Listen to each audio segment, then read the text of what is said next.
ದುಡ್ಡಿನ ಆಸೆಗಾಗಿ ನನ್ನ ಅಪ್ಪ ನನಗಿಂತ ವಯಸ್ಸಿನಲ್ಲಿ ತುಂಬ ದೊಡ್ಡವರನ್ನು ಮದುವೆ ಮಾಡಿದ. ಮದುವೆ ಆದ ಮೇಲೆ ನನ್ನ ಜೀವನ ತುಂಬ ಕಷ್ಟದಿಂದ ಇತ್ತು. ಏಕೆಂದರೆ ನನ್ನ ಗಂಡನಿಗೆ 60 ವರ್ಷ, ನನಗೆ 25. ಅವನು ಕೇವಲ ಸಮಾಜದ ದೃಷ್ಟಿಯಲ್ಲಿ ಒಂದು ಹೆಂಡತಿ ಬೇಕಿತ್ತು ಆ ಮುದುಕನಿಗೆ. ಅದಕ್ಕಾಗಿ ಮದುವೆ ಆಗಿದ್ದ. ನನ್ನ ದೈಹಿಕ ಆಸೆಗಳನ್ನು ಪೂರೈಸುತ್ತಿರಲಿಲ್ಲ. ಆದ್ದರಿಂದ ನಾನು ನನ್ನ ಗಂಡನ ಸೆಕ್ರೆಟರಿ. ಪ್ರತಿದಿನ ಪ್ರಜ್ವಲ್ ನಮ್ಮ ಮನೆಗೆ ಬರುತ್ತಿದ್ದ. ಯಾವಾಗ ಅವನ ಮೇಲೆ ಪ್ರೀತಿ ಆಯಿತು ತಿಳಿದಿಲ್ಲ. ಅವನಿಗೂ ನನ್ನ ಮೇಲೆ ಪ್ರೀತಿ ಆಯಿತು. ಮೊದಮೊದಲು ಭಯವಾಗುತ್ತಿತ್ತು. ನಂತರ ಮುಕ್ತವಾಗಿ ಇಬ್ಬರು ಸೇರುತ್ತಿದ್ದೆವು. ಈ ವಿಷಯ ನನ್ನ ಗಂಡನಿಗೆ ತಿಳಿದ ಮೇಲೆ ಆಗಬಾರದ್ದು ಆಗಿ ಹೋಯಿತು. ನನ್ನ ಹೆಸರು ಕಾವ್ಯ. ಅಪ್ಪ ಅಮ್ಮನ ಮುದ್ದಿನ ಮಗಳು. ನಾನೆಂದರೆ ಅವರಿಗೆ ತುಂಬ ಇಷ್ಟ. ಆದರೆ ಒಂದು ವಯಸ್ಸಾದ ಮೇಲೆ ಅಪ್ಪ ನನ್ನನ್ನು ತುಂಬ ಜಾಗೃತವಾಗಿ ನೋಡಿಕೊಳ್ಳುತ್ತಿದ್ದರು. ಅದೇಕೆ ಅಂತ ತಿಳಿಯುತ್ತಿಲ್ಲ. ದಿನಗಳು ಕಳೆದಂತೆ ತಿಳಿಯಲು ಆರಂಭವಾಯಿತು. ಅಪ್ಪ ಮಾಡಿದ ಪಾಪದ ಫಲ. ಅಪ್ಪ ತುಂಬ ಒಳ್ಳೆಯವರು. ಆದರೂ ಕೂಡ ಅವರು ತುಂಬ ಬೇಸರದಲ್ಲಿ ಇರುತ್ತಿದ್ದರು. ವಿಷಯ ಏನು ಅಂತ ಹೇಳುತ್ತಿರಲಿಲ್ಲ. ಅಮ್ಮನನ್ನು ಕೇಳಿದರೆ ಆಫೀಸ್ ಟೆನ್ಷನ್ ಇರುತ್ತದೆ, ನಿನ್ನ ಅಪ್ಪನಿಗೆ ಅಂತ ಹೇಳಿದರು. ಅವರನ್ನು ನೋಡಿದರೆ ತುಂಬ ದುಃಖವಾಗುತ್ತಿತ್ತು. ಅಪ್ಪ ಈ ರೀತಿ ಇರುವುದನ್ನು ನೋಡಲು ಸಾಧ್ಯವಾಗುತ್ತಿರಲಿಲ್ಲ. ಆದರೆ ಅಪ್ಪನ ಟೆನ್ಷನ್ನ ಅಸಲಿ ಕಾರಣ ನನಗೆ ಬಹಳ ಬೇಗ ತಿಳಿಯಿತು. ಏಕೆಂದರೆ ನಾನು ಅಪ್ಪನ ಮಗಳಲ್ಲವೇ. ಅಪ್ಪನ ಗುಟ್ಟು ನನಗಲ್ಲದೆ ಇನ್ಯಾರಿಗೆ ತಿಳಿಯುತ್ತದೆ. ವಯಸ್ಸಿನಲ್ಲಿ ಇದ್ದಾಗ ಯಾವುದೋ ಒಂದು ಹುಡುಗಿಯನ್ನು ಪ್ರೀತಿ ಮಾಡಿದ್ದರಂತೆ. ಅವಳು ಮದುವೆ ಆಗದೆ ಇವರಿಗಾಗಿ ಕಾದು ಕಾದು ಮುದುಕಿ ಆಗಿ ಹೋಗಿದ್ದಾಳೆ. ಅವಳನ್ನು ಮೊನ್ನೆ ಮಾರ್ಕೆಟ್ಗೆ ಹೋದಾಗ ನೋಡಿ ಅಪ್ಪ ಗುರುತಿಸಿದ್ದಾರೆ. ಅವರಿಗೆ ತಾವು ಮಾಡಿದ ತಪ್ಪಿನ ಅರಿವಾಗಿ ಅಂದಿನಿಂದ ತುಂಬ ದುಃಖದಲ್ಲಿ ಇದ್ದಾರೆ. ಇದನ್ನು ನಾನು ಅಪ್ಪನನ್ನು ಫಾಲೋ ಮಾಡುವುದರ ಮೂಲಕ ತಿಳಿದುಕೊಂಡೆ. ಅಪ್ಪ ಎಲ್ಲಿ ಹೋದರೂ ಅಪ್ಪನಿಗೆ ತಿಳಿಯದೆ ಅಪ್ಪನ ಹಿಂದೆ ಹೋಗುತ್ತಿದ್ದೆ. ಇಂದು ಕೂಡ ಪಾರ್ಕಲ್ಲಿ ಆ ಹೆಂಗಸಿನ ಕೈಯನ್ನು ಹಿಡಿದುಕೊಂಡು ಅಳುತ್ತಿದ್ದಾರೆ. ಅವಳು ನೋಡಲು ತುಂಬ ಸುಂದರವಾಗಿದ್ದರೂ ಕೂಡ ಮುಖವೆಲ್ಲ ಮಾಸಿದೆ, ಕೂದಲು ಬೆಳ್ಳಗಾಗಿದೆ. ವಯಸ್ಸಿಗಿಂತ ಹೆಚ್ಚಾಗಿ ಅವಳು ಮುದುಕಿಯಾಗಿದ್ದಾಳೆ. ಅವಳನ್ನು ನೋಡಿದರೆ ಪಾಪ ಅಂತ ಅನಿಸುತ್ತದೆ. ನಾನು ತುಂಬ ಬೇಸರ ಮಾಡಿಕೊಂಡೆ. ಇನ್ನು ಅಪ್ಪನಿಗೆ ಎಷ್ಟು ಬೇಸರವಾಗೋದಿಲ್ಲ.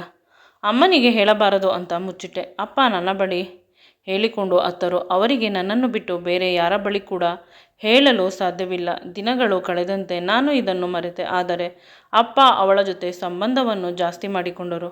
ಈಗ ಮನೆಗೆ ಬರುವುದು ಕಡಿಮೆ ಮಾಡಿದ್ದಾರೆ. ಯಾವಾಗಲೂ ಅವಳ ಜೊತೆಯಲ್ಲಿ ಇರುತ್ತಾರೆ. ಅಮ್ಮ ಮತ್ತು ನನಗೆ ಗಾಬರಿಯಾಯಿತು. ಪುನಃ ನಾನು ನನ್ನ ಕೆಲಸ ಆರಂಭಿಸಿದೆ. ಆಗ ತಿಳಿಯಿತು ಅಪ್ಪ ಅವಳ ಮನೆಯಲ್ಲಿ ಇರುತ್ತಾರೆ ಅಂತ. ತುಂಬ ಕೋಪ ಬಂತು ಅಪ್ಪನನ್ನು ನೋಡಿ. ನನಗೆ ಮತ್ತು ಅಮ್ಮನಿಗೆ ಏಕೆ ಮೋಸ ಮಾಡುತ್ತಿದ್ದೀಯಾ ಅಂತ ಜೋರಾಗಿ ಅಪ್ಪನ ಜೊತೆ ಕಿರುಚಿದೆ. ಅಪ್ಪನ ಪ್ರಿಯತಮೆಯ ಮನೆಯಲ್ಲಿ. ಆದರೆ ಒಬ್ಬ ನರ್ಸು ಒಂದು ರೂಮಿನಿಂದ ಹೊರಗಡೆ ಬಂದು ದೊಡ್ಡ ಕಣ್ಣುಗಳನ್ನು ಬಿಟ್ಟುಕೊಂಡು ನನ್ನನ್ನು ಮಾತಾಡಿಸಿದಳು. ತೊಂದರೆ ಆಗುತ್ತದೆ ಅಮ್ಮ ಪೇಷಂಟ್ಗೆ. ಜೋರಾಗಿ ಮಾತನಾಡಬೇಡ, ಓದಿರುವ ಹುಡುಗಿಯ ರೀತಿ ಕಾಣುತ್ತೀಯಾ ಅಂತ ಹೇಳಿ ಒಳಗೆ ಹೋದರು. ನಾನು ಭಯದಿಂದ ಆ ರೂಮಿನ ಕಡೆ ಹೋದೆ. ಅಲ್ಲಿ ಹೋದಾಗ ತಿಳಿಯಿತು ಅಪ್ಪನ ಪ್ರಿಯತಮೆ ಹಾಸಿಗೆ ಹಿಡಿದಿದ್ದಾಳೆ. ಅವಳ ಆರೋಗ್ಯ ಸಂಪೂರ್ಣವಾಗಿ ಹದಗೆಟ್ಟಿದೆ. ಅದಕ್ಕೆ ಅಪ್ಪ ಲೋನ್ ಮಾಡಿದ್ದಾರೆ ಅವಳ ಆರೈಕೆಗಾಗಿ. ಅವಳ ಜೊತೆ ಇರಬೇಕು ಅಂತ ಮನೆಗೆ ಬರುತ್ತಿಲ್ಲ. ಅಪ್ಪನ ಪ್ರಕಾರ ಅಪ್ಪ ಮಾಡುತ್ತಿರುವುದು ಸರಿ. ಆಕೆಗೂ ಯಾರೂ ಇಲ್ಲವಂತೆ. ಮದುವೆ ಆಗು ಅಂತ ಅವರ ಮನೆಯಲ್ಲಿ ಗಲಾಟೆ ಮಾಡಿದ್ದಾರಂತೆ. ಆಯಮ್ಮನಿಗೆ ವಯಸ್ಸು ಇದ್ದಾಗ ಎಲ್ಲಿ ಮದುವೆ ಮಾಡಿಬಿಡುತ್ತಾರೆ ಅಂತ ಅಪ್ಪ ಅಮ್ಮ ಅಣ್ಣಂದಿರು ಎಲ್ಲರನ್ನು ಬಿಟ್ಟು ಒಂಟಿಯಾಗಿ ಬದುಕುತ್ತಿದ್ದಾಳೆ. ಅಪ್ಪನ ನೆನಪಿನಲ್ಲಿ. ಇದು ಯಾವ ವಿಚಿತ್ರವಾದ ವರ್ತನೆ. ಇಷ್ಟೊಂದು ಯಾರಾದರೂ ಯಾರನ್ನಾದರೂ ಪ್ರೀತಿ ಮಾಡುತ್ತಾರೆ ಅಂತ ಅನಿಸಿತು. ನಾನು ಏನೂ ಮಾತನಾಡದೆ ಹೊರಟು ಹೋದೆ. ಅಪ್ಪನ ಮುಖ ಕಪ್ಪಾಗಿತ್ತು. ಅಪ್ಪನನ್ನು ಸಮಾಧಾನ ಮಾಡಿದರೆ ಅಪ್ಪನಿಗೆ ಮೋಸ ಮಾಡಿದಂತೆ ಆಗುತ್ತದೆ ಅಂತ ಅನಿಸಿ ಹೊರಟು ಹೋದೆ. ಆದರೆ ಬದುಕು ತುಂಬ ಕ್ರೂರ. ಅಮ್ಮನ ಮುಖ ನೋಡಿದರೆ ಬೇಸರವಾಗುತ್ತದೆ. ಕೇವಲ ಶಾಸ್ತ್ರಕ್ಕೆ ಅಮ್ಮನ ಜೊತೆ ಸಂಸಾರ ಮಾಡಿದ್ದಾರೆ ಅಪ್ಪ ಅಷ್ಟೇ. ಅಮ್ಮ ತುಂಬ ಮುಗ್ಧೆ. ಅಪ್ಪ ಈಗಲೂ ಕೂಡ ತನ್ನ ಪ್ರೇಯಸಿಯನ್ನೇ ಪ್ರೀತಿ ಮಾಡುತ್ತಿರುವುದು ಅದನ್ನು ನೆನೆಸಿಕೊಂಡು ಹೊಟ್ಟೆಯಲ್ಲಿ ಸಂಕಟವಾಯಿತು. ಆದರೆ ಅಪ್ಪನ ಪ್ರೇಯಸಿ ಕೂಡ ಹಾಸಿಗೆ ಹಿಡಿದಿದ್ದಾಳೆ. ಅದನ್ನು ನೆನೆಸಿಕೊಂಡು ಇನ್ನೂ ಬೇಸರವಾಯಿತು. ಯಾರೋ ಬಡವಳು, ಹೇಗೋ ಬದುಕಿಕೊಂಡರೆ ಬದುಕಿಕೊಳ್ಳಲಿ, ನಾನು ಅದಕ್ಕೆ ತಲೆ ಹಾಕಬಾರದು ಅಂತ ಅಂದುಕೊಂಡೆ. ಒಳ್ಳೆಯ ಅಂಕ ಬಂತು ಪರೀಕ್ಷೆಯಲ್ಲಿ. ಮುಂದೆ ಓದಬೇಕು ಅಂತ ಕಾಲೇಜಿನಿಂದ ಅಪ್ಲಿಕೇಶನ್ ಫಾರ್ಮನ್ನು ತಂದೆ. ಆಗ ಅಪ್ಪ ಹೇಳಿದರು, ಕಾಲೇಜು ಏಕೆ, ಆರಾಮವಾಗಿ ಮನೆಯಲ್ಲೇ ಇದ್ದು ಬಿಡು ಅಂತ ಹೇಳಿದರು. ಆಗ ಅಪ್ಪನನ್ನು ವಿಚಿತ್ರವಾಗಿ ನೋಡಿದೆ. ಅಮ್ಮ ಹೇಳಿದರು, ನಿನ್ನ ಮದುವೆ ಮಾಡುತ್ತಾರಂತೆ, ನೀನು ಆರಾಮವಾಗಿ ಇರಬೇಕು, ಮದುವೆಯಲ್ಲಿ ತುಂಬ ಸುಂದರವಾಗಿ ಕಾಣಬೇಕು ಅಂತ ಹೇಳಿದರು. ನಾನು ಅಮ್ಮನನ್ನು ರೂಮಿಗೆ ಕರೆದುಕೊಂಡು ಹೋಗಿ ವಿಚಾರಿಸಿದಾಗ ಅಪ್ಪ, ತುಂಬ ಶ್ರೀಮಂತರ ಸಂಬಂಧ ಬಂದಿದೆಯಂತೆ, ನಿನಗೆ ಮದುವೆ ಮಾಡುತ್ತಾರಂತೆ, ಮದುವೆ ಆಗಿಬಿಡು ಅಂತ ಹೇಳಿದರು. ನಾನು ಈಗಲೇ ಮದುವೆ ಆಗುವುದಿಲ್ಲ, ಚೆನ್ನಾಗಿ ಓದಿ ಕೆಲಸಕ್ಕೆ ಸೇರಿ ನಿನ್ನನ್ನು ಸಾಕಬೇಕು ಅಂತ ಅಮ್ಮನನ್ನು ಗಟ್ಟಿಯಾಗಿ ತಬ್ಬಿಕೊಂಡು ಅಳಲು ಶುರು ಮಾಡಿದೆ. ಆಗ ಅಪ್ಪ ಹೇಳಿದರು, ಆ ಹುಡುಗ ಲಕ್ಷಾಂತರ ಜನರಿಗೆ ಕೆಲಸಕ್ಕೆ ಕೊಟ್ಟಿದ್ದಾನೆ, ಅವನನ್ನು ಮದುವೆ ಆದರೆ ನೀನು ನಮ್ಮನ್ನು ಸಾಕಬಹುದು. ಮದುವೆಯ 1 ರೂಪಾಯಿ ಖರ್ಚು ಕೂಡ ನಾವು ಮಾಡುವಂತಿಲ್ಲ. ನಮಗೆ ಇರಲು ಫ್ಲ್ಯಾಟನ್ನು ತೆಗೆದುಕೊಡುತ್ತಾನಂತೆ, ತಿಂಗಳಿಗೆ ಬೇಕಾದಷ್ಟು ದುಡ್ಡು ಕೊಡುತ್ತಾನಂತೆ. ಅಪ್ಪನ ಮಾತು ಕೇಳಿ ನನಗೆ ಖುಷಿಯಾಗಲಿಲ್ಲ. ಬದಲಿಗೆ ನನ್ನನ್ನು ಅಪ್ಪ ಮಾರಿಕೊಳ್ಳುತ್ತಿದ್ದಾನೆ ಅನ್ನುವ ಆಭಾಸವಾಯಿತು. ಅಪ್ಪ ಒಂದು ಬಾರಿ ನಿರ್ಧಾರ ಮಾಡಿದ ಮೇಲೆ ಮುಗಿದು ಹೋಯಿತು. ಅವರು ನನ್ನ ಮಾತು ಕೇಳುವುದಿಲ್ಲ ಅಂತ ನಾನು ಸುಮ್ಮನಾದೆ. ಮದುವೆಗೆ ಒಪ್ಪಿಕೊಂಡೆ. ಎಂಗೇಜ್ಮೆಂಟ್ ಕೂಡ ಮಾಡದೆ ಡೈರೆಕ್ಟಾಗಿ ಮದುವೆ ಮಾಡುತ್ತಿದ್ದಾರೆ. ಹುಡುಗನ ಮುಖವನ್ನು ನೋಡಿಲ್ಲ ನಾನು ಒಮ್ಮೆ ಕೂಡ. ಮದುವೆ ದಿನ ಹುಡುಗನನ್ನು ನೋಡಿ ನಾನು ಬೆಚ್ಚಿದೆ. ತಾಳಿ ಕಟ್ಟಬೇಕಾದಾಗ ಅಂತರಪಟವನ್ನು ಸರಿಸಿದಾಗ ಅವನನ್ನು ನೋಡಿದ್ದು. ಅವನನ್ನು ನೋಡಿ ನನಗೆ ಖುಷಿಯಾಗಲಿಲ್ಲ. ಅವನು ನನ್ನ ಹೋದ ಜನ್ಮದ ಕರ್ಮ ಅಂತ ಅನ್ನಿಸಲು ಶುರುವಾಯಿತು. ಹೆಚ್ಚು ಕಡಿಮೆ ಅಪ್ಪನ ವಯಸ್ಸು. ಅವನ ಜೊತೆ ನನ್ನ ಮದುವೆ ಮಾಡುತ್ತಿದ್ದಾರೆ. ನಾನು ಹಿಂದೆ ಸರಿದೆ. ಆದರೆ ಅಪ್ಪ ನನ್ನ ಕೈಯನ್ನು ಗಟ್ಟಿಯಾಗಿ ಹಿಡಿದುಕೊಂಡು, ನೀನು ಮದುವೆ ಆಗಿಲ್ಲವಾದರೆ ನಾನು ಇದೇ ಕ್ಷಣ ಪ್ರಾಣ ಬಿಟ್ಟು ಬಿಡುತ್ತೇನೆ ಅಂತ ಅಂದರು. ಆಗ ನಾನು ಹೇಳಿದೆ, ನೀನು ಪ್ರಾಣ ಬಿಟ್ಟರೂ ನಾನು ಮದುವೆ ಆಗುವುದಿಲ್ಲ. ನೀನು ನನ್ನ ಅಪ್ಪನೇ ಅಲ್ಲ. ಇಷ್ಟು ವಯಸ್ಸಾದ ಹುಡುಗನ ಜೊತೆ ನನ್ನ ಮದುವೆ ಮಾಡಿ ನನ್ನ ಜೀವನವನ್ನು ಹಾಳು ಮಾಡುತ್ತಿದ್ದೀಯಾ ಅಂತ ಎಲ್ಲರ ಮುಂದೆ ಹೇಳಿದೆ. ಆದರೆ ಅಮ್ಮ ನನ್ನ ಕಾಲನ್ನು ಹಿಡಿದುಕೊಳ್ಳಲು ಮುಂದಾದರು. ಮದುವೆಯಾಗಿ ಬಿಡು ಮಗಳೇ ಅಂತ ವಿಧಿಯಿಲ್ಲದೆ ಕುತ್ತಿಗೆ ಒಡ್ಡಿದೆ. ಮದುವೆ ಆದರೆ ಪರವಾಗಿಲ್ಲ, ಆದರೆ ಯಾವುದೇ ಕಾರಣಕ್ಕೂ ನನ್ನನ್ನು ನಾನು ಅರ್ಪಿಸಿಕೊಳ್ಳುವುದಿಲ್ಲ. ಸ್ವಲ್ಪ ದಿನವಾದ ಮೇಲೆ ಡೈವರ್ಸ್ ತೆಗೆದುಕೊಂಡು ಬಿಡೋಣ, ತಾಳಿ ಕಟ್ಟಲಿ, ನಂತರ ಕಿತ್ತು ಬಿಸಾಕಿದರೆ ಆಯಿತು ಅಂತ ನಾನು ಸುಮ್ಮನಾದೆ. ತಲೆ ತಿರುಗುತ್ತಿತ್ತು. ಏನಾಗುತ್ತಿದೆ ಅಂತ ಗೊತ್ತಿಲ್ಲ. ಮದುವೆ ಆಗಿ ಹೋಯಿತು. ಅಪ್ಪ ಅಮ್ಮನ ಮುಖ ನೋಡದೆ ನಾನು ಗಂಡನ ಮನೆಗೆ ಹೋದೆ. ಅವನ ಮುಖ ನೋಡಲು ಭಯವಾಗುತ್ತಿತ್ತು. ಮೊದಲ ರಾತ್ರಿ ದಿನ ಹೇಳಿದ, ನಾನು ನನ್ನ ಮೊದಲ ಹೆಂಡತಿ, ಅವಳನ್ನು ತುಂಬ ಪ್ರೀತಿ ಮಾಡುತ್ತೇನೆ. ಅವಳು ಈ ಪ್ರಪಂಚದಲ್ಲಿ ಇಲ್ಲ. ಅದಕ್ಕಾಗಿ ಎಲ್ಲರೂ ನನ್ನ ಆಸ್ತಿ ಅವರಿಗೆ ಅಂತ ನನಗೆ ವಿಧ ವಿಧವಾಗಿ ಕಾಟ ಕೊಡಲು ಆರಂಭಿಸಿದ್ದಾರೆ. ಮದುವೆ ಆಗಬೇಕು ಅಂತ ಅಂದುಕೊಳ್ಳಬೇಕಾದಾಗ ನಿಮ್ಮ ಅಪ್ಪ ಬಂದು ನನ್ನ ಮಗಳನ್ನು ಕೊಡುತ್ತೇನೆ ಅಂತ ಹೇಳಿದರು. ನಮ್ಮ ವಾಚ್ಮೆನ್ ನಿಮ್ಮ ಅಪ್ಪನ ಗೆಳೆಯ. ನಿಮ್ಮ ಅಮ್ಮನಿಗೆ ಹುಷಾರಿಲ್ಲ ಅಂತ ಹೇಳಿದ್ದರು. ಏನೋ ಆಸ್ಪತ್ರೆಯ ಖರ್ಚು ಲಕ್ಷಗಟ್ಟಲೆ ಆಗುತ್ತದೆ ಅಂತ ಹೇಳಿದಾಗ ನಾನು ಅದನ್ನೆಲ್ಲ ಭರಿಸುತ್ತೇನೆ, ಮದುವೆ ಮಾಡಿಕೊಡಿ ಅಂತ ಕೇಳಿದೆ. ಆಗ ಅರ್ಥವಾಯಿತು, ಅಪ್ಪ ತನ್ನ ಪ್ರೇಯಸಿಯ ಮೆಡಿಸಿನ್ಗೆ ಎಲ್ಲ ದುಡ್ಡನ್ನು ಖರ್ಚು ಮಾಡುತ್ತಿದ್ದಾರೆ. ನನ್ನ ಗಂಡ ತುಂಬ ನಿಷ್ಠಾವಂತ, ನನ್ನ ಒಂದು ಬೆರಳನ್ನು ಕೂಡ ಮುಟ್ಟಿಲ್ಲ. ಅಷ್ಟೇ ಅಲ್ಲ, ಅವನು ATM ಕಾರ್ಡ್ ಕೊಟ್ಟ, ಎಷ್ಟು ಬೇಕಾದರೂ ದುಡ್ಡನ್ನು ಡ್ರಾ ಮಾಡಿಕೊ, ನಿನಗೆ ಹೇಗೆ ಇಷ್ಟ ಹಾಗೆ ಬದುಕು ಅಂತ ಹೇಳಿ ಅವನು ಬೇರೆ ರೂಮಿಗೆ ಹೋಗಿ ಮಲಗಿದ. ದಿನ ರಾತ್ರಿ ಇದೇ ರೀತಿ ಆಗುತ್ತಿತ್ತು. ಗಂಡನ ಪ್ರೀತಿ ಇಲ್ಲ ಅನ್ನೋದನ್ನು ಬಿಟ್ಟರೆ ಈ ಮನೆಯಲ್ಲಿ ಯಾವುದೇ ಸಮಸ್ಯೆ ಇರಲಿಲ್ಲ. ರೇಷನ್ ಇಲ್ಲ, ಹೊಸ ಬಟ್ಟೆ ಇಲ್ಲ, ಮನೆ ಕೆಲಸ ಮಾಡಬೇಕು, ಈ ರೀತಿ ಯಾವುದೇ ಸಮಸ್ಯೆ ಇರಲಿಲ್ಲ. ನನ್ನ ಗೆಳೆಯ ಗೆಳತಿಯರನ್ನು ಕರೆಸಿ ಅಲ್ಲಲ್ಲೇ ಪಾರ್ಟಿ ಮಾಡುತ್ತಿದ್ದೇನೆ. ಹೊಸ ಹೊಸ ಕಾರುಗಳನ್ನು ತೆಗೆದುಕೊಂಡು ಹೊರಗೆ ಹೋಗಿ ಪಾರ್ಟಿ ಮಾಡುತ್ತಿದ್ದೆ. ಬದುಕು ಇಷ್ಟೇ ಆಗಿದ್ದರೆ ಸುಂದರವಾಗಿರುತ್ತೇನೋ. ಆದರೆ ಮಧ್ಯೆ ನನ್ನ ಗಂಡನ ಹೊಸ ಸೆಕ್ರೆಟರಿ ಅಪಾಯಿಂಟ್ ಆದ. ಆವಾಗಿನಿಂದ ಹೊಸ ಸಮಸ್ಯೆ ಶುರುವಾಯಿತು. ಸಮಸ್ಯೆ ಅಂದರೆ ನನ್ನನ್ನು ನಾನು ಕಂಟ್ರೋಲ್ ಮಾಡಿಕೊಳ್ಳಲು ಆಗುತ್ತಿಲ್ಲ. ಎಷ್ಟು ಸುಂದರವಾಗಿದ್ದಾನೆ ಸೆಕ್ರೆಟರಿ ಅಂದರೆ ಅವನಷ್ಟು ಸುಂದರವಾಗಿ ಇನ್ಯಾರೂ ಇಲ್ಲವೇನೋ ಅಂತ ಅನಿಸುತ್ತದೆ. ಅಷ್ಟು ಸುಂದರವಾಗಿದ್ದಾನೆ, ಅಷ್ಟು ಸೌಮ್ಯ ಸ್ವಭಾವ, ಅಷ್ಟೊಂದು ನಯ ವಿನಯ. ನನ್ನ ಗಂಡ ಇವನನ್ನು ಎಲ್ಲಿ ಹುಡುಕಿ ತಂದ ಅಂತ ಅನಿಸಲು ಶುರುವಾಯಿತು. ಇದೇ ಮೊದಲ ಬಾರಿ ಒಂದು ಹುಡುಗನಿಗೆ ನಾನು ಸೋತಿದ್ದು. ನನಗೆ ಮದುವೆ ಆಗಿದೆ, ನಾನು ಈ ರೀತಿ ಸೋಲಬಾರದು ಅಂತ ಮೊದಲು ಅಂದುಕೊಂಡೆ. ನಂತರ ಅನಿಸಿತು, ಊಟ ತಿಂಡಿ ಇದನ್ನು ಯಾರು ಬೇಕಾದರೂ ಕೊಡುತ್ತಾರೆ, ಆದರೆ ದೈಹಿಕ ಸುಖ ಅದನ್ನು ಗಂಡ ಕೊಡಲೇಬೇಕು ಅಂತ ಅನಿಸಿತು. ನಾನು ತುಂಬ ಡಿಸ್ಟೆನ್ಸ್ ಮೇಂಟೈನ್ ಮಾಡಿದೆ. ಆದರೆ ನನ್ನ ಗಂಡ ಪ್ರತಿ ವಿಷಯ ಅವನು ನನಗೆ ಹೇಳಬೇಕಾದಾಗ ಫೋನ್ ಮಾಡುತ್ತಿದ್ದ. ಅಕಸ್ಮಾತ್ ನಾನು ಸಿಕ್ಕಿಲ್ಲವಾದರೆ ಎಮರ್ಜೆನ್ಸಿ ಆದರೆ ಅವನ ಸೆಕ್ರೆಟರಿಯನ್ನು ನನ್ನ ಬಳಿ ಕಳಿಸುತ್ತಿದ್ದ.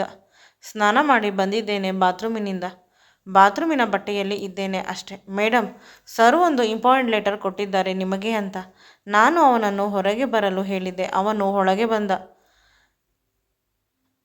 ನಾನು ಆಗ ತಾನೇ ಸ್ನಾನ ಮಾಡಿದ್ದರಿಂದ ನನ್ನ ದೇಹದ ರಕ್ತ ಪರಿಚಲನೆ ತುಂಬ ಚೆನ್ನಾಗಿ ಆಗುತ್ತಿದೆ. ನನಗೆ ದೈಹಿಕವಾಗಿ ಅವನು ಬೇಕೇ ಬೇಕು ಅಂತ ಅನ್ನಿಸಲು ಶುರುವಾಯಿತು. ತಲೆ ಸುತ್ತು ಬಂದು ಕೆಳಗೆ ಬಿದ್ದಂತೆ ನಾಟಕ ಮಾಡಿದೆ. ಆದರೆ ಅವನು ನನ್ನನ್ನು ಹಿಡಿದುಕೊಂಡ. ಕೆಳಗೆ ಬೀಳದಂತೆ ಅವನ ಮೇಲೆ ಬಿದ್ದು ಬಿಟ್ಟೆ. ಮೊದಲು ಅವನು ಕೆಳಗೆ ಬಿದ್ದ, ನಂತರ ಅವನ ಮೇಲೆ ನಾನು ಬಿದ್ದೆ. ನನ್ನ ಬಾತ್ರೂಮ್ ಬಟ್ಟೆ ತುಂಬ ಲೂಸ್ ಆಗಿ ಇತ್ತು. ಅದನ್ನು ಶ್ರೀಮಂತರು ಬಾತ್ರೋಬ್ ಅಂತಾರೆ. ಅದರಲ್ಲಿ ದಾರ ಕಟ್ಟಿದ್ದೆ. ಆ ದಾರ ಕಿತ್ತು ಹೋಯಿತು. ನಾನು ಬಿದ್ದ ರಭಸಕ್ಕೆ ಈಗ ನನ್ನ ದೇಹ ರಾಶಿ ಸಂಪೂರ್ಣವಾಗಿ ಅವನಿಗೆ ಕಾಣುತ್ತಿದೆ. ನನ್ನ ಎದೆಗಳು ನನ್ನ ಉಸಿರಾಟ ಹೆಚ್ಚಾದಂತೆ ನಾಟ್ಯವಾಡುತ್ತಿವೆ. ನನ್ನ ಸೊಂಟ ಕುಣಿಯುತ್ತಿದೆ. ಸ್ವಲ್ಪ ಹೊತ್ತು ಏನಾಗುತ್ತಿದೆ ಅಂತ ತಿಳಿಯುತ್ತಿಲ್ಲ. ಅವನು ನನ್ನನ್ನು ಹಾಸಿಗೆ ಮೇಲೆ ಮಲಗಿಸಿದ. ನಾನು ಕಣ್ಣು ಮುಚ್ಚಿದ್ದೇನೆ. ನನ್ನ ಮುಖದ ಮೇಲೆ ತಣ್ಣೀರು ಹಾಕಿದ. ನಾನು ಏನೂ ತಿಳಿಯದವಳಂತೆ ಎಚ್ಚರವಾದಾಗ ಕಣ್ಣು ಬಿಟ್ಟೆ. ಆಗ ನನ್ನ ಕೈ ಹಿಡಿದುಕೊಂಡು ಕೇಳಿದ, ಸಾರಿ, ನೀವು ಪ್ರಜ್ಞೆ ತಪ್ಪಿದ್ದೀರಿ ಅಂತ ಹೇಳಿ ನನ್ನ ಬಿಟ್ಟು ಹೋಗಲು ಪ್ರಯತ್ನಿಸಿದ. ಆಗ ನಾನು ಅವನ ಕೈಯನ್ನು ಹಿಡಿದುಕೊಂಡೆ. ಅಳಲು ಶುರು ಮಾಡಿದ್ದೆ. ಮೇಡಮ್, ನೀವು ನನ್ನ ಬಾಸ್ ಹೆಂಡತಿ. ಈ ರೀತಿ ಮಾಡಿದರೆ ನನ್ನ ಕೆಲಸ ಹೋಗುತ್ತದೆ. ನನ್ನ ಹೊಟ್ಟೆಪಾಡು ಅಂತ ಹೇಳಿದ. ನನಗೆ ತುಂಬ ದುಃಖವಾಯಿತು. ಒಂದು ದೈಹಿಕ ಸುಖಕ್ಕಾಗಿ ಅವನ ಮೇಲೆ ಬಿದ್ದು ಹೋಗಬೇಕಾ? ನನ್ನನ್ನು ಮಾಡು ಅಂತ ಕೇಳಬೇಕಾ ಅಂದುಕೊಂಡು ನಾನು ಸುಮ್ಮನೆ ಆಗಿಬಿಟ್ಟೆ. ನನ್ನ ಬದುಕಿನಲ್ಲಿ ನಾನು ಬ್ಯುಸಿಯಾದೆ. ಅವನ ಕಡೆ ನಾನು ನೋಡುತ್ತಿರಲಿಲ್ಲ. ಅವನು ತುಂಬ ಒಳ್ಳೆಯವನ, ಕೆಟ್ಟವನ, ಅವನೇ ವಿಷಯ ಬೇಡವಿತ್ತು. ನನ್ನ ಗಂಡ ಸ್ವಲ್ಪ ನನ್ನ ಕಡೆ ಅಟ್ರ್ಯಾಕ್ಟ್ ಆಗುತ್ತಿದ್ದಾನೆ ಅನ್ನುವ ಭಯ ಜಾಸ್ತಿ ಆಗುತ್ತಿದೆ. ಈ ಸಮಯದಲ್ಲಿ ನಾನು ಇಂದು ಕೂಡ ನನ್ನ ಗಂಡನ ಸೆಕ್ರೆಟರಿ ಬಂದು ನನ್ನ ಗಂಡ ಯಾವುದೋ ಲೆಟರನ್ನು ಕೊಟ್ಟಿದ್ದಾನೆ, ಅದನ್ನು ಕೊಡಲು ನನ್ನ ಬಳಿ ಬಂದ. ನಾನು ಅದಕ್ಕೆ ಸರಿಯಾಗಿ ಪ್ರತಿಕ್ರಿಯೆ ಮಾಡಲಿಲ್ಲ. ಬದಲಿಗೆ ತುಂಬ ದಿನಗಳಿಂದ ಏನೋ ಮಾತನಾಡಲು ಪ್ರಯತ್ನ ಮಾಡುತ್ತಿದ್ದಾನೆ. ಆದರೆ ನಾನು ಅದಕ್ಕೆ ಪ್ರತಿಕ್ರಿಯೆ ನೀಡದೆ ವಾಶ್ರೂಮ್ಗೆ ಹೊರಟು ಹೋದೆ. ಅವನು ನಾನು ಇಲ್ಲೇ ಇದ್ದರೆ ಮಾತನಾಡುತ್ತಾನೆ. ನಾನಾಗಿ ನಾನೇ ಅವನನ್ನು ನನಗೆ ಸುಖ ಕೊಡು ಅಂತ ಕೇಳಿದರೂ ಕೊಡಲಿಲ್ಲ. ಅವನ ಜೊತೆ ನನಗೆ ಏನು ಮಾತು ಅಂತ ಸುಮ್ಮನೆ ಆದೆ. ಆದರೆ ಸಡನ್ನಾಗಿ ನನಗೆ ತಲೆ ತಿರುಗಿದಂತೆ ಆಯಿತು. ಜೋರಾಗಿ ಕಿರುಚಿ ಕೆಳಗೆ ಮಲಗಿದೆ. ಅಂದರೆ ನಮ್ಮ ಮನೆಯ ಕೆಲಸದ ಶಾಂತಿಯನ್ನು ಕರೆದಿದ್ದು. ನನಗೆ ಏನೇ ದುಃಖವಾದಾಗ, ಕಷ್ಟವಾದಾಗ, ಡಿಸ್ಕಂಫರ್ಟ್ ಆದಾಗ ಈ ಮನೆಯಲ್ಲಿ ಅವಳು ತುಂಬ ಸಹಾಯ ಮಾಡುತ್ತಾಳೆ. ನಾನು ಕೆಳಗೆ ಬಿದ್ದಿದ್ದು ಮಾತ್ರ ನೆನಪು. ಆದರೆ ಎಚ್ಚರವಾದಾಗ ನಾನು ನನ್ನ ಗಂಡನ ಸೆಕ್ರೆಟರಿಯ ತೊಡೆಯ ಮೇಲೆ ಇದ್ದೆ. ಬಾತ್ರೂಮ್ಗೆ ಅವನು ಬಂದಿದ್ದಾನೆ. ನಾನು ಕಿರುಚಿದ್ದಾಗ ಆ ಶಬ್ದ ಕೇಳಿ ಅಂತ ಅನಿಸುತ್ತದೆ. ನನ್ನ ಮುಖದ ಮೇಲೆ ನೀರು ಹಾಕಿ ತುಂಬ ಗಾಬರಿಯಿಂದ ನನ್ನ ಹೆಸರನ್ನು ಕರೆಯುತ್ತಾ ಇದ್ದಾನೆ. ನಾನು ಅವನನ್ನೇ ನೋಡುತ್ತಿದ್ದೇನೆ ಕೋಪದಿಂದ. ಆಗ ಅವನು ನಿನಗೆ ಪ್ರಜ್ಞೆ ಬಂತು ಅಂತ ಖುಷಿಪಟ್ಟ.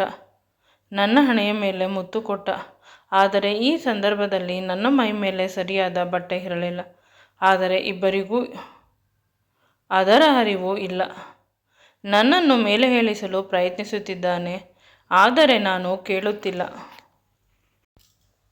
ನಂತರ ಬಲವಂತವಾಗಿ ನನ್ನನ್ನು ರೂಮಿಗೆ ಎತ್ತುಕೊಂಡು ಬಂದ. ಬಾತ್ರೂಮಿನಿಂದ ಅವನ ಎದೆಯ ಮೇಲೆ ನಾನು ಜೋರಾಗಿ ಹೊಡೆಯುತ್ತಿದ್ದೇನೆ. ಎಷ್ಟು ಧೈರ್ಯ ನಿನಗೆ? ನನ್ನ ಪ್ರಪೋಸಲನ್ನು ನಿರಾಕರಿಸಿದೆ. ಆಗ ಅವನು ಏನೂ ಮಾತನಾಡದೆ ನನ್ನನ್ನು ತುಂಬ ನಿಧಾನವಾಗಿ ಹಾಸಿಗೆ ಮೇಲೆ ಮಲಗಿಸಿದ. ಈಗ ಇಬ್ಬರಿಗೂ ಸಂಪೂರ್ಣವಾಗಿ ಅರಿವಾಯಿತು. ಅವನ ಬಟ್ಟೆ ಸಂಪೂರ್ಣವಾಗಿ ತೇವದಿಂದ ನೆನೆದು ಹೋಗಿದೆ. ನಾನು ಒಂದು ಶಾರ್ಟ್ ನೆಟ್ಟೆಡ್ ಬಟ್ಟೆಯನ್ನು ಮಾತ್ರ ಹಾಕಿರುವುದು. ಇದರಿಂದ ನನ್ನ ದೇಹರಾಶಿ ತುಂಬ ಚೆನ್ನಾಗಿ ಕಾಣಿಸುತ್ತಿದೆ. ಮೇಲಿಂದ ಕೆಳಗಿನವರೆಗೂ ಅವನು ನನ್ನನ್ನು ಆಸೆಯ ಕಣ್ಣುಗಳಿಂದ ತುಂಬ ತೀಕ್ಷ್ಣವಾಗಿ ನೋಡಲು ಆರಂಭಿಸಿದ. ನನಗೆ ನಾಚಿಕೆ ಆಯಿತು. ತಲೆ ಬಗ್ಗಿಸಿದೆ. ಒಂದು ಹುಡುಗ ಇಷ್ಟು ಡೀಟೇಲ್ ಆಗಿ ನನ್ನನ್ನು ನೋಡುತ್ತಾ ಇದ್ದಾನೆ. ನಾನು ನಾಚಿಕೆಯಿಂದ ಉಬ್ಬಿದ ನನ್ನ ಎದೆಗಳನ್ನು ನನ್ನ 2 ಕೈಗಳಿಂದ ಮುಚ್ಚಿಕೊಂಡೆ. ಆಗ ಅವನು ನನ್ನ ಕೈಗಳನ್ನು ಕಿತ್ತು ಬಿಸಾಕಿ ಪುನಃ ತದೇಕ ಚಿತ್ತದಿಂದ ನೋಡುತ್ತಿದ್ದಾನೆ. ನಾನು ಅವನಿಗೆ ಹೇಳಿದೆ, ನಿನ್ನ ಕೆಲಸವಾಯಿತು, ಹೋಗು, ಇಲ್ಲವಾದರೆ ನನ್ನ ಗಂಡನಿಗೆ ಫೋನ್ ಮಾಡುತ್ತೇನೆ ಅಂತ ಹೇಳಿದ. ಅವನು ಏನೂ ಮಾತನಾಡಲಿಲ್ಲ. ಬದಲಿಗೆ ಅವನ ತೇವವಾಗಿದ್ದ ಬಟ್ಟೆಯನ್ನು ತೆಗೆದ. ನನಗೆ ಅರ್ಥವಾಗಲಿಲ್ಲ. ಸಡನ್ನಾಗಿ ನನ್ನ ಮೇಲೆ ಹಾರಿದ. ನನ್ನ ಗುಲಾಬಿ ತುಟಿಗಳಿಗೆ ನನ್ನ ಮನಸ್ಸಿನಲ್ಲಿ ಭಯ, ರೋಮಾಂಚನ, ಖುಷಿ, ಆತಂಕ ಎಲ್ಲ ಒಟ್ಟಿಗೆ ಆಗುತ್ತಿದೆ. ಗಾಬರಿ ಆಗುತ್ತಿದೆ ಯಾರಾದರೂ ಬಂದರೆ ಅಂತ. ಆದರೆ ನನ್ನ ಗಂಡ ತೀರಾ ಹೊರಗಡೆ ಇರುವುದರಿಂದ ಸದ್ಯಕ್ಕೆ ಬರುವುದಿಲ್ಲ. ಕೆಲಸದವರು ಒಬ್ಬರ ವಿಷಯವನ್ನು ಇನ್ನೊಬ್ಬರಿಗೆ ಹೇಳುವುದಿಲ್ಲ. ಅದು CCTV ಕ್ಯಾಮ್ರಾ ಬೆಳಿಗ್ಗೆಯಿಂದ ವರ್ಕ್ ಆಗುತ್ತಿಲ್ಲ ಅಂದರೆ ನಾನು ಇವನ ಜೊತೆ ಸಂಪೂರ್ಣವಾಗಿ ಸಮಯ ಕಳೆಯಬಹುದು ಅಂತ ಮನಸ್ಸು ನಿರ್ಧರಿಸಿತು.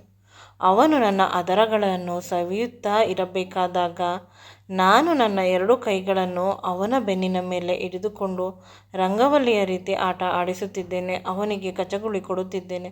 ನಂತರ ಅವನು ನನ್ನ ಕೈಗಳನ್ನು ಗಟ್ಟಿಯಾಗಿ ಅವನ ಕೈಗಳಿಂದ ಹಿಡಿದುಕೊಂಡು ನನ್ನ ಕತ್ತಿನ ಹತ್ತಿರ ಮುತ್ತನ್ನು ಕೊಟ್ಟ. ನನಗೆ ತುಂಬ ಕಚಗುಳಿ ಇಟ್ಟಂತೆ ನಾಚಿಕೆ ಆಯಿತು. ನಿಧಾನವಾಗಿ ಅವನು ನನ್ನ ಎದೆಗಳ ಮೇಲೆ ಮುತ್ತನ್ನು ಕೊಡುತ್ತಿದ್ದಾನೆ. ನನಗೆ ಜಾಸ್ತಿ ನಾಚಿಕೆಯಾಗಿ ಅವನನ್ನು ಇನ್ನೂ ದೂರ ತಳ್ಳಲು ಪ್ರಯತ್ನಿಸಿದೆ. ಆದರೆ ಅವನು ತುಂಬ ಮೌನವಾಗಿ ಅವನ ಕೆಲಸವನ್ನು ಅವನು ಮಾಡುತ್ತಿದ್ದಾನೆ. ಈಗಂತೂ ನನ್ನ ಎದೆಗಳಿಂದ ತೀರಾ ಸರಾಗವಾಗಿ ಹಾಲನ್ನು ಕುಡಿಯುವ ರೀತಿ ಚಿಪ್ಪುತ್ತಿದ್ದಾನೆ.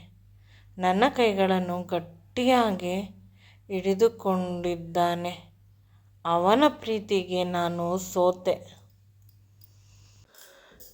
ಹಸಿದ ದಣಿದ 2 ಏಕಾಂಗಿ ಜೀವಗಳು ಒಂದಾದವು. ಈ ಮಿಲನ ತುಂಬ ಅದ್ಭುತವಾಗಿತ್ತು. ನಾನು ಮಿಲನ ಆಗಬೇಕಾದರೆ ಅಂದುಕೊಂಡೆ ನನ್ನ ಸರ್ವಸ್ವವನ್ನು ಇವನಿಗೆ ಅರ್ಪಿಸಬೇಕು. ಇವನು ನನ್ನವನು ಅಂತ. ಈಗ ಅವನಿಗಿಂತ ಜಾಸ್ತಿ ನನಗೆ ಅವನ ದೇಹದ ಮೇಲೆ ಪ್ರೀತಿ ಶುರುವಾಯಿತು. ಅವನ ಪ್ರತಿಯೊಂದು ವಿಷಯಗಳು ಇಷ್ಟವಾಗಲು ಆರಂಭಿಸಿತು. ಪ್ರತಿದಿನ ನಾವಿಬ್ಬರು ಒಂದಲ್ಲ ಒಂದು ನೆಪ ಮಾಡಿಕೊಂಡು ಸೇರುತ್ತಿದ್ದೆವು. ಸೇರಲು ಸಾಧ್ಯವಾಗದೇ ಇದ್ದಾಗ ನಮ್ಮ ತುಟಿಗಳ ಹಸಿವನ್ನು ತೀರಿಸಿಕೊಳ್ಳುತ್ತಿದ್ದೆವು. ಒಮ್ಮೊಮ್ಮೆ ನನ್ನ ಗೆಳತಿಯ ಮನೆಗೆ ಹೋಗಿ ಅಲ್ಲಿ ಸೇರುತ್ತಿದ್ದೆವು. ಅವನ ಮನೆಗೆ ಹೋಗಲು ಸಾಧ್ಯವಿಲ್ಲ. ಅವನಿಗೆ ಕಂಪನಿಯ ಮನೆ ಕೊಟ್ಟಿರುವುದು. ಅಲ್ಲಿ ನನ್ನ ಗಂಡನ ಆಫೀಸ್ನವರು ಇರುತ್ತಾರೆ. ಮನೆಯಲ್ಲಿ ಕೆಲಸದವರನ್ನು ಒಮ್ಮೊಮ್ಮೆ ರಜೆ ಕೊಟ್ಟು ಕಳಿಸಿಬಿಡುತ್ತಿದ್ದೆ. ನನ್ನ ಗಂಡ ವಿದೇಶಕ್ಕೆ ಹೋದಾಗ ಕೆಲಸದ ನಿಮಿತ್ತವಾಗಿ ಸೆಕ್ರೆಟರಿ ಆದರೂ ಕೂಡ ಅವನು ಅಲ್ಲಿಗೆ ಹೋಗಲು ನಾನು ಬಿಡುತ್ತಿರಲಿಲ್ಲ. ಇವನು ಯಾವುದಾದರೂ ಕಾಯಿಲೆಯ ನಿಮಿತ್ತ ಹೋಗದೆ ಮನೆಯಲ್ಲಿ ಮಲಗಿಕೊಂಡು ಬಿಡುತ್ತಿದ್ದ. ನಂತರ ನನ್ನ ಗಂಡ ಇನ್ನೊಬ್ಬ ಅವನ ಸೀನಿಯರ್ ಸೆಕ್ರೆಟರಿ ಜೊತೆ ವಿದೇಶ ಪ್ರವಾಸ ಮಾಡುತ್ತಿದ್ದ. ಆಗಂತೂ ನನಗೆ ಖುಷಿ. ಕೆಲಸದವರಿಗೆ ರಜಾ ಕೊಟ್ಟು ದಿನಪೂರ್ತಿ ನಾವಿಬ್ಬರು ಗಂಡ ಹೆಂಡತಿಯ ರೀತಿ ಆ ಮನೆಯಲ್ಲಿ ಬದುಕುತ್ತಿದ್ದೆವು. ಇಲ್ಲವಾದರೆ ಮನೆಗೆ ಬೇಗ ಹಾಕಿಕೊಂಡು ಹೋಗುತ್ತಿದ್ದೆ. ಆದರೆ ಇತ್ತೀಚೆಗೆ ನನಗೆ ಯಾಕೋ ಭಯ ಶುರುವಾಗುತ್ತಿದೆ. ನನ್ನ ಗಂಡನಿಗೆ ಗೊತ್ತಾದರೆ ಅಂತ. ನನ್ನ ಮೋಹ, ಕಾಮ ಇವೆಲ್ಲ ಹಿಡಿದು ಹೋಗಿದೆ. ಈಗ ಬದುಕು ಮಾತ್ರ. ಇವನ ಜೊತೆ ಸಂಬಂಧ ಇಟ್ಟುಕೊಳ್ಳುವುದು ಬೇಡವಾ ಅಥವಾ ಇಷ್ಟು ದಿನ ಮಾಡಿದ್ದು ತಪ್ಪ ಅನ್ನುವ ಭಾವನೆ ಜಾಸ್ತಿ ಆಗುತ್ತಿದೆ. ಆದರೆ ನನ್ನ ಗಂಡನ ಸೆಕ್ರೆಟರಿ, ನೀನು ನನ್ನ ಪ್ರಾಣ. ಫಿಸಿಕಲ್ ರಿಲೇಷನ್ ಇಲ್ಲವಾದರೂ ಪರವಾಗಿಲ್ಲ. ನಾವಿಬ್ಬರು ಗೆಳೆಯ ಗೆಳತಿಯ ರೀತಿ ಇರಬಹುದು. ನಿನ್ನನ್ನು ನೋಡದೆ ನನ್ನ ಕೈಯಲ್ಲಿ ಇರಲು ಸಾಧ್ಯವಿಲ್ಲ. ನಾನು ನಿನ್ನ ಜೊತೆ ಕಳೆದ ಕ್ಷಣಗಳಲ್ಲೇ ಬದುಕನ್ನು ಸಾಗಿಸುತ್ತೇನೆ ಹೊರತು ಇನ್ಯಾರನ್ನು ಮದುವೆ ಆಗುವುದಿಲ್ಲ. ನಾನು ಬಡವ ಅಂತ ನೀನು ನನ್ನನ್ನು ದೂರ ಇಡಬಹುದು. ಆದರೆ ನೀನು ನನ್ನ ಪಾಲಿನ ದೇವತೆ. ಕಂಡ ಹುಡುಗಿಯರು ನನ್ನನ್ನು ಹಾಡಿಕೊಳ್ಳುತ್ತಿದ್ದರು. ನಮ್ಮ ಸಂಬಂಧಿಕರು. ನಾನು ಬಡವ, ನನಗೆ ಸರಿಯಾಗಿ ಮಾತನಾಡಲು ಬರುವುದಿಲ್ಲ ಅಂತ. ಆದರೆ ನನ್ನ ಎಲ್ಲ ಸಂಬಂಧಿಕರು, ನನ್ನ ಎಲ್ಲ ಗೆಳೆಯ ಗೆಳತಿಯರು ನನ್ನನ್ನು ದೂರ ಇಟ್ಟರು. ಅಪ್ಪ ಅಮ್ಮ ಕೂಡ. ಆದರೆ ನೀನು ಮಾತ್ರ ನನ್ನ ಪೂರ್ವಾಪರವನ್ನು ವಿಚಾರಿಸದೆ ನಿನ್ನ ದೇಹವನ್ನು ನನಗೆ ಕೊಟ್ಟು ಕ್ರಮೇಣ ನಿಧಾನವಾಗಿ ಮನಸ್ಸನ್ನು ಕೊಟ್ಟೆ. ಈಗ ಭಯದಿಂದ ದೂರ ಹೋಗು ಅಂದರೆ ನಾನೆಲ್ಲಿ ಹೋಗಲಿ, ನನಗೆ ಯಾರು ದಿಕ್ಕು ಅಂತ ಅಳುತ್ತಾನೆ. ಇದೇ ಯೋಚನೆಯಲ್ಲಿ ಇಡೀ ರಾತ್ರಿ ತುಂಬ ಲೇಟಾಗಿ ಮಲಗಿದ್ದೆ. ಬೆಳಗ್ಗೆ 9 ಗಂಟೆ ಆದಾಗ ನನಗೆ ಎಚ್ಚರವಾಯಿತು. ನನ್ನ ಫೋನ್ ರಿಂಗ್ ಆಗುತ್ತಿದೆ. ನನ್ನ ಗಂಡನ ಕಾಲ್. ಏನು ಅಂತ ನೋಡಿದಾಗ, ಆದಷ್ಟು ಬೇಗ ರೆಡಿಯಾಗಿ ಇಲ್ಲೇ ಪಕ್ಕದಲ್ಲಿ ನಮ್ಮ ಮನೆಯ ಹತ್ತಿರ ಇರುವ ದೇವಸ್ಥಾನದ ಬಳಿ ಬಾ. ನಿನಗೆ ಸರ್ಪ್ರೈಸ್ ಕಾದಿದೆ. ನೀನು ಜೀವನದಲ್ಲಿ ಅಂದುಕೊಂಡಿರುವುದಿಲ್ಲ ಅಷ್ಟು ದೊಡ್ಡ ಸರ್ಪ್ರೈಸ್ ಕೊಡುತ್ತೇನೆ ಅಂತ ಹೇಳಿದ. ಇವನು ಸರ್ಪ್ರೈಸ್ ಅಂತಾನೆ. ನನಗೆ ನನ್ನ ಪಾಪಗಳು ನೆನಪಾಗುತ್ತದೆ. ನಾನು ಅವನು ಹೇಳಿದ ಅಂತ ಬೇಗ ಸ್ನಾನ ಮಾಡಿ ತಲೆಗೆ ಕೆಂಪನೆಯ ರೇಷ್ಮೆ ಸೀರೆಯನ್ನು ಉಟ್ಟುಕೊಂಡು ಹೋದೆ. ನಾನು ತುಂಬ ನೋಡಲು ಸುಂದರವಾಗಿ ಕಂಡರೆ ಅವನ ಕೋಪ ಕಡಿಮೆ ಆಗಬಹುದು, ಅವನು ನನ್ನನ್ನು ಕ್ಷಮಿಸಬಹುದು ಅನ್ನುವ ಸಣ್ಣ ಆಸೆ. ಆದರೆ ಅಲ್ಲಿ ತುಂಬ ಕಾರುಗಳು ನಿಂತಿತ್ತು. ಅಯ್ಯೋ, ಇವನು ನನ್ನನ್ನು ಒಂದೇ ಹೇಟಿಗೆ ಮುಗಿಸಿಬಿಟ್ಟರೆ, ನನ್ನ ಮತ್ತು ಇವನ ಸೆಕ್ರೆಟರಿಯ ಸಂಬಂಧ ತಿಳಿದು ಹೋಗಿದ್ದರೆ ಅಂತ. ಅಲ್ಲಿಗೆ ಹೋದಾಗ ಸಡನ್ ಆಗಿ ನಾನು ನನ್ನ ಗಂಡನ ಸೆಕ್ರೆಟರಿ ರೇಷ್ಮೆಯ ಬಿಳಿ ಪಂಚೆ ಶರ್ಟು ಹಾಕಿರುವುದನ್ನು ನೋಡಿದೆ. ಯಾವುದೋ ಪೂಜೆ ನಡೆಯುತ್ತಿದೆ ಅಂತ ಅಂದುಕೊಂಡು ಸುಮ್ಮನಾದೆ. ನನ್ನ ಗಂಡನ ಬಳಿ ನಿಂತುಕೊಂಡು ಮೆತ್ತಗೆ ಕೇಳಿದೆ, ನನ್ನನ್ನು ಕರೆದ ಉದ್ದೇಶವೇನು ಅಂತ. ಅವನು ನಗುತ್ತಾ ಅವನ ಲಾಯರ್ ಕಡೆ ತೋರಿಸಿದ. ಅದೇನೆಂದರೆ ಅವರು ಒಂದು ಲೆಟರನ್ನು ಕೊಟ್ಟರು. ಅದನ್ನು ತೆಗೆದು ನೋಡಿದಾಗ ತಿಳಿಯಿತು ಅದು ಡೈವರ್ಸ್ ಪೇಪರ್ ಅಂತ. ನನ್ನ ಮತ್ತು ನನ್ನ ಗಂಡನ ಡೈವರ್ಸ್ ಪೇಪರ್. ಭಯವಾಗಿ ಅವನ ಮುಖವನ್ನು ನೋಡಿದಾಗ, ನಾನು ಅದಕ್ಕೆ ಸೈನ್ ಮಾಡಿದ್ದೇನೆ, ನೀನು ಸೈನ್ ಮಾಡು, ಇಬ್ಬರು ಡೈವರ್ಸ್ ತೆಗೆದುಕೊಂಡು ಬಿಡೋಣ ನೀನು ಅಂತ ಏನೋ ಹೇಳಲು ಹೋದಾಗ ನಾನು ಅದನ್ನು ಕೇಳದೆ ಪೇಪರ್ಗೆ ಸೈನ್ ಮಾಡಿದೆ. ಏಕೆಂದರೆ ಇವನ ಹೆಂಡತಿಯಾಗಿ ಇವನ ಸೆಕ್ರೆಟರಿಯ ಜೊತೆ ಅನೈತಿಕ ಸಂಬಂಧ ಇಟ್ಟುಕೊಂಡಿರುವುದು ನನಗೆ ದುಃಖವಾಗುತ್ತಿದೆ ಅಂತ ಧೈರ್ಯವಾಗಿ ಸೈನ್ ಮಾಡಿದೆ. ನಂತರ ಅವರು ಇಂದು ನಿನ್ನ ಮತ್ತು ನನ್ನ ಸೆಕ್ರೆಟರಿಯ ಮದುವೆ. ನೀನು ಚಿಕ್ಕ ವಯಸ್ಸಿನ ಹುಡುಗಿ, ನಿನಗೆ ಆಸೆ ಆಕಾಂಕ್ಷೆಗಳು ಇರುತ್ತದೆ. ನನ್ನಂತಹ ವಯಸ್ಸಾದವನು ಮತ್ತು ಮೊದಲ ಹೆಂಡತಿಯ ಆಸೆಯಲ್ಲಿ ಇರುವ ಗಂಡಸಿನ ಜೊತೆ ನೀನು ಹೇಗೆ ಬದುಕುತ್ತೀಯ? ನಾನು ನನ್ನ ಸ್ವಾರ್ಥಕ್ಕೆ ನಿನ್ನ ಜೀವನವನ್ನು ಹಾಳು ಮಾಡುವುದು ಸಾಧ್ಯವಿಲ್ಲ ಅಂತ ಹೇಳಿ ನನ್ನ ಗಂಡ ಮುಂದೆ ನಿಂತು ಅವನ ಸೆಕ್ರೆಟರಿಯ ಜೊತೆ ನನ್ನ ಮದುವೆಯನ್ನು ಮಾಡಿದ. ನನಗೆ ಆಶ್ಚರ್ಯ ನಿಧಾನವಾಗಿ ಅನ್ನಿಸಲು ಶುರುವಾಯಿತು. ನನ್ನ ಗಂಡನಿಗೆ ಎಲ್ಲ ವಿಷಯ ತಿಳಿದಿರಬಹುದು ಏನೋ. ಅವನಿಗೆ ಗೊತ್ತಿಲ್ಲದೆ ಒಂದು ಸೊಳ್ಳೆ ಕೂಡ ನಮ್ಮ ಮನೆಗೆ ಬರಲು ಸಾಧ್ಯವಿಲ್ಲ ಅಂತಹುದರಲ್ಲಿ ಅಂತ ಎಲ್ಲವನ್ನು ಅರ್ಥ ಮಾಡಿಕೊಂಡೆ. ಇವನು ಕೂಡ ಬೇರೆಯವನು ಅಲ್ಲ, ನನ್ನ ಗೆಳೆಯನ ಮಗ. ನಮ್ಮ ಬಿಸ್ನೆಸ್ನಲ್ಲಿ ನನಗೆ ಎಷ್ಟು ಅಧಿಕಾರವಿದೆ, ಅವರ ಅಪ್ಪನಿಗೂ ಕೂಡ ಅಷ್ಟೇ ಅಧಿಕಾರವಿದೆ.